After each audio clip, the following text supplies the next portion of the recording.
Hello everyone, myself Pritesh Raut, and today we are going to discuss about a centrifugal compressor. So as we know, centrifugal compressor, it is work on the principle of centrifugal force. So here the centrifugal compressor is also called as a radial compressor, and in this compressor pressure rise is done by adding a kinetic energy to the continuous flow of the fluid through a rotor. So from this figure we observe that it consists of the impeller and the diffusers, and in which impeller is consist of impeller disc and impeller vanes, which is attached on the impeller disc. So here the impeller vanes are attached on the impeller disc, and it forms a radial diverging passage. Okay, so when the impeller rotates with the shaft at a high speed, the air is drawn into the impeller eye in an axial direction. So what? When shaft is rotate, it rotates the impeller, and because of that the air is drawn into the impeller eye in an axial direction.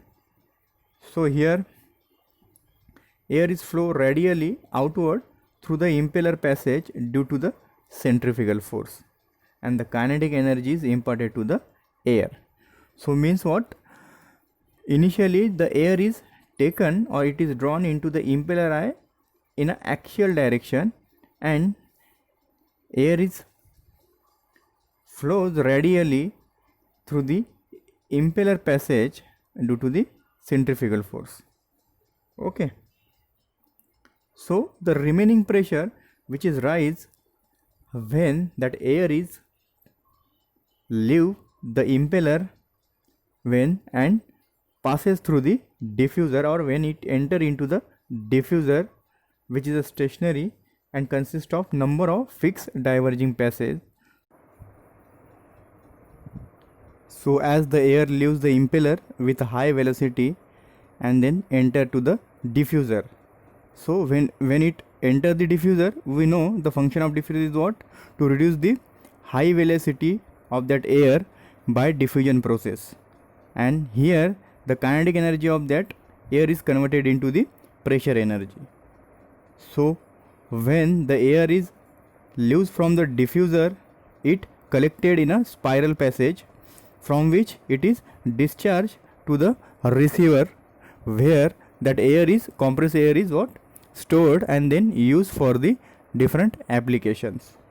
So in this way air is compressed in the centrifugal compressor because of the centrifugal action.